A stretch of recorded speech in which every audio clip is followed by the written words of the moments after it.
Welcome to today's deep dive. We are really glad you could join us today. We really are. And usually when we sit down with you to explore historical topics, we are looking at archival texts or, translated journals from a specific era. Right, or maybe a newly published academic history book. Exactly. But today we are looking at something incredibly modern. We are actually examining the digital blueprint of how history is packaged, marketed, and ultimately sold to readers right now. Which is such a unique angle for us. We have this fascinating stack of behind-the-scenes publishing materials sitting right in front of us. Yeah, it is a literal stack of data. It includes the raw metadata, the marketing copy, the search engine optimization, keywords. The SEO. Right, the SEO. And we also have the structural table of contents for an 89-page historical fiction ebook. Just 89 pages. Just 89 pages. And the book is titled The Hidden Heir of Cajamarca, with the subtitle A Forbidden Romance in the Age of Pizarro and Atahualpa. Written by an author publishing under the handle Story Buddies Play. Story Buddies Play, which is an interesting name for someone writing about 16th century conquest. But the core mission for us today, the reason we wanted to bring you along for this deep dive, is to reverse engineer this material. Yes, to really take it apart. Exactly. We want to understand how a modern storyteller takes the brutal, incredibly complex clash of two massive empires and distills it down into a highly targeted digital romance novel. It provides a remarkable dual perspective, I think. Yeah. On one level, we get to trace the architectural outline of what promises to be a really sweeping historical narrative. Yeah. A narrative centered around the fall of the Inca Empire. But on another level, and this is the part I find absolutely fascinating, we are looking under the hood of the modern internet. We really are. We are seeing exactly how a contemporary author takes that immense historical weight, all that tragedy and complexity, and meticulously formats it for the algorithm. Very specific intersection. It is. It's where 16th century history directly meets 21st century data engineering. And it reveals so much about what modern audiences actually want when they consume history. So let's jump right into the core narrative. Because looking at the raw HTML for the book's long description, we are dropped right into the chaos of the Cajamarca siege. Right into the fire. Literally. And for context, you have to remember this isn't just a generic battle. The events at Cajamarca in 1532 represent one of the most pivotal and really devastating moments in the colonization of the Americas. It was the exact moment Francisco Pizarro's relatively small Spanish force ambushed and captured the Inca Emperor Atahualpa. Right, so to take that specific, highly violent historical reality and use it as the inciting incident for an illicit romance. It's a bold choice. It is a very bold narrative choice. The source material outlines our central conflict clearly. We have a Spanish soldier and an Inca noblewoman. Who was actually referred to in some of the metadata tags simply as an Inca princess. Yes, the Inca princess tag. And these two are forming a forbidden union right in the middle of this massive, bloody upheaval. And that choice to frame a macro-historical event through a micro-personal relationship, that is a classic narrative device. But it serves a very specific function here. How so? Well, the history of Cajamarca is incredibly dense.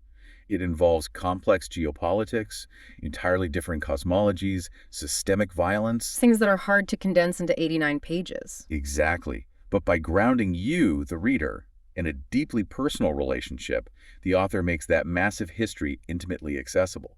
You understand the political clash because you are watching two people live it. That makes a lot of sense. However, the true narrative engine described in these sources isn't just the romance itself.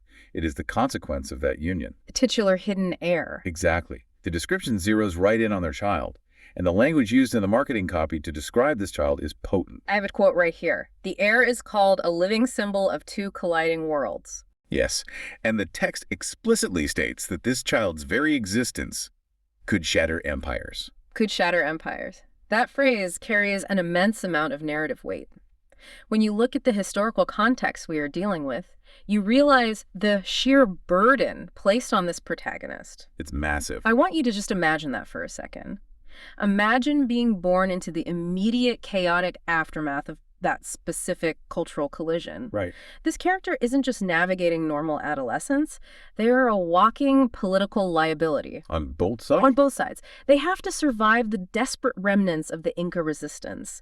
And those factions might view a mixed heritage heir with intense suspicion, or maybe as a final desperate pawn to rally around. A claimant to a fallen throne. Exactly. And at the exact same time, they are dodging politically ruthless Spanish courts.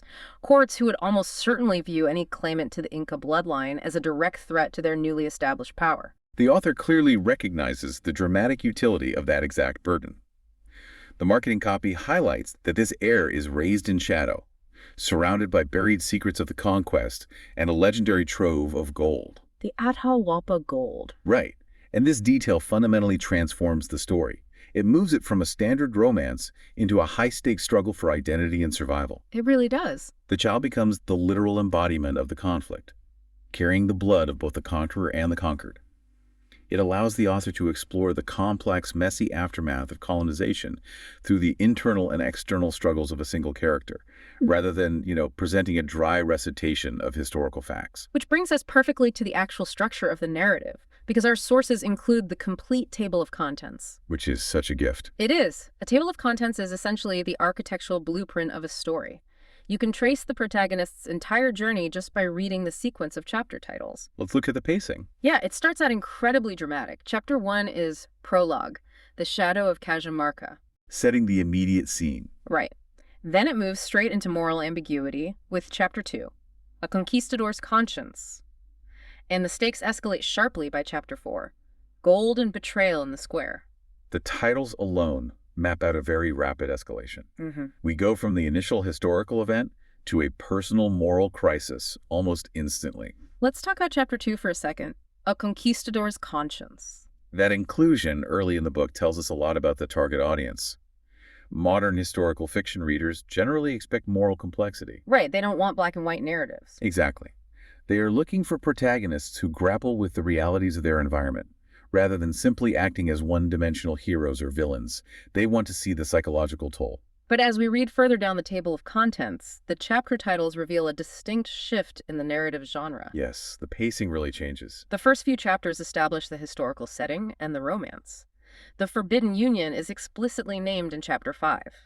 But moving past the midpoint, the tone pivots hard. It moves completely away from the romantic conflict. It does. It transforms into a suspenseful, high-stakes thriller. You can see that pivot clearly when looking at the geographic scope. The map expands. By the time we reach the later chapters, the physical map of the story blows wide open.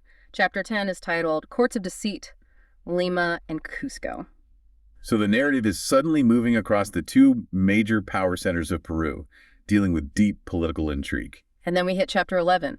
The Map of the Sun God's Gold. I love that title. It's great, right? That title alone promises a deadly, almost Indiana Jones-style quest, fueled by the legendary Atahualpa gold and ancient buried secrets. The stakes have evolved from merely surviving the fallout of a battle to actively seeking out power and navigating a web of deceit. But covering that much narrative and geographic ground in an 89-page ebook, that requires an incredibly fast pace. It has to be breakneck. A standard novel might take 300 pages to move a character from a siege in Cajamarca through the political courts of Lima and Cusco. Easily 300 pages. So doing it in under 90 pages means the author has to be ruthlessly efficient with their prose. Every single scene has to serve multiple functions. Let's look at the final sequence of chapters. We have Chapter 12, Allies Among the Enemy, Chapter 13, The Claimant's Gambit, and Chapter 14, Bloodlines and Battle Lines. We see a structural escalation there that relies heavily on action and confrontation rather than slow exposition. The protagonist is no longer hiding. No, they are making a gambit. They are drawing battle lines. I do wonder, though, if an 89-page format can truly do justice to the blending of macro-level military history with a deeply personal saga. It seems like a massive undertaking to resolve all of those political and personal threads in a final epilogue titled A New World Forged. It is a massive claim. It implies that the outcome of this specific hidden heir's story has shaped the very fabric of the post-conquest reality. It is a highly ambitious structure for what is essentially a novella. It is ambitious, you're right, but it is also highly characteristic of the modern digital publishing market. Brevity's king. Exactly. Brevity and pacing are often prioritized over exhaustive detail. Readers in this specific digital niche are frequently looking for a concentrated, intense narrative experience, something they can consume in a single sitting. Like a long flight or a weekend afternoon. Right.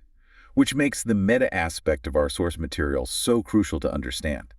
the actual anatomy of the digital book launch. This is where the data gets really fascinating. It does. The sources reveal the meticulous strategy required to sell this tightly paced novella to a modern reader. Let's look at the marketing materials provided, starting with the 25-second voiceover script. The sources indicate this is likely intended for a short-form video platform, so a TikTok or an Instagram reel. Right. The cadence is written exactly like a dramatic movie trailer. I'm going to read it for you exactly as it is in the source. Go for it. It reads, "In the shadow of the fallen Inca Empire, a secret was born, a child of two worlds, conceived in the fire of conquest. Now, the hidden heir of Cajamarca must claim a legacy written in gold and blood, a forbidden romance that defied an empire. Discover the hidden heir of Cajamarca, where love is the ultimate conquest." The psychology behind that 25-second pitch is fascinating. It's so punchy. It hits every single emotional and genre beat required to capture attention before a user swipes away. Gold, blood, forbidden romance. Exactly.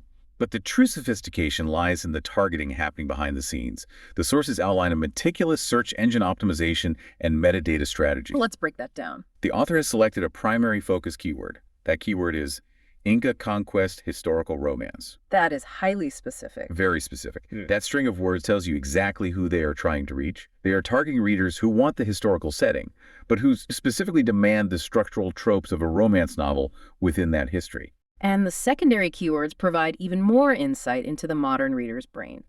The author lists 10 secondary terms. They range from Age of Discovery fiction to Atahualpa gold to secret heir. They are casting a wide net. They really are. They are catching several different micro-interests. Secret Heir taps into a very specific, widely popular fantasy trope about hidden royalty and sudden destiny. Which is huge on platforms like TikTok. Absolutely huge. And Atahualpa Gold taps into the reader's desire for treasure hunting and adventure. When you look at this list of keywords, you realize they aren't just tagging a book. They are reverse engineering human curiosity. And they are strategically placing the book in a diverse array of digital storefront categories to maximize their surface area. I noticed that. According to the metadata, this book is categorized under historical romance and historical fiction, which aligns perfectly with the premise, but it is also listed under action and adventure romance, literary fiction, cultural heritage fiction, colonial Americas, and military history. That is a lot of categories, and I have to ask, doesn't that run the risk of alienating readers? How so? Well, if I go to a digital storefront, specifically searching for strict nonfiction military history, say I want to read about the specific battle tactics of the Spanish conquest, and the algorithm serves me an 89-page novella featuring a forbidden romance and a secret heir, I might feel misled. That is a fair point. How does the metadata strategy balance that potential frustration? There is certainly a risk of misaligned expectations there. However, the metadata strategy here isn't necessarily about academic purity. It is about visibility. It's about capturing adjacent audiences. So hoping they're interested in both. Right. The author is gambling that a reader interested in the military history of the colonial Americas might also be open to a character-driven action-adventure set in that same exact era. I see. It is the digital equivalent of a physical bookstore placing copies of a novel in 5 different aisles at the same time. You put a stack in the romance section, a stack in the history section, and a stack in the thriller section. Just hoping to catch the eye of entirely different demographic. Exactly. Modern storytellers, particularly independent studios like Story Buddies Play, cannot afford to just write a book and hope it magically finds an audience. They have to understand how algorithms categorize human interests. And you can clearly see that understanding of the algorithm in the pre-written social media caption included in our sources. It is engineered specifically for modern engagement. Completely. It starts with a fire emoji. Literally, a fire emoji, followed by the text.